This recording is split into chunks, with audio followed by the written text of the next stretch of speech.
आप सभी भाई बहनों का आध्यात्मिक ज्ञानात्मक चैनल की प्रश्नोत्तर ज्ञान कक्षा में एक बार फिर स्वागत है। आज की चर्चा में प्रश्न है कि मनुष्य का रजोगुण बढ़ता क्यों है। देखिए, एक साधारण स्तर पर मनुष्य की स्थूल शरीर के स्तर पर कम अधिक विषय भोगों को भोगने की एक प्रवृत्ति जगती रहती है। इसलिए तो शास्त्रों में बार बार कहा गया है कि सत्संग करो, सत्संग करो, क्योंकि सत्संग करना ही एक सात्विक स्थिति है। जब मनुष्य का सत्वगुण एक मजबूत स्थिति में होता है तो ये जो पांच भोग विषय हैं ये मनुष्य को भगाते नहीं है।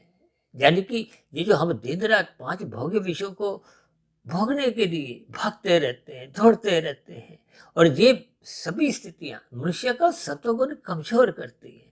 और ये सत्वगुण ही कमजोर नहीं करती, ये देर से मनुष्य को तमोगुण में गिराती है, पाप कर्मों में लिप्त करवाती है। यानी कि कब मनुष्य इन भोग विषयों का व्यसनी बनते हुए प्रमाद में गिरता हुआ, कब कितने पाप कर्म करने को बाध्य हो जाता है, मनुष्य को इसका बोध नहीं होता। इसलिए तो बार बार कहा गया है, अपने अर्थ और काम को मर्यादित रखो। किससे? सत्व गुण की लगाम से, धर्म की स्थिति से। इसलिए तो धर्म को जीवन में प्रथम स्थान पे बनाए रखो। ये धर्म एक सात्विक स्थिति है। अपने कर्तव्य कर्मों से आपको में सदा ही सचेत रहना चाहिए। ये धर्म ही आपका अर्थ बिगड़ने नहीं देता।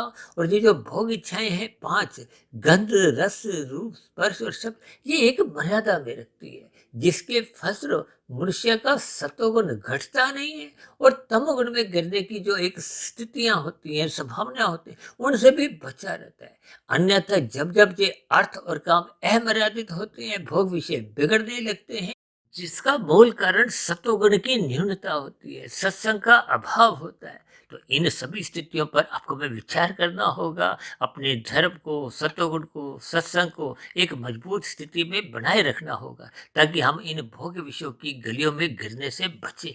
ऐसी सभी सात्विक मजबूत स्थितियां आप सभी भाई बहनों के जीवन में भी बने रहने के लिए मेरी ओर से आप सभी भाई बहनों को बहुत बहुत शुभकामनाएं।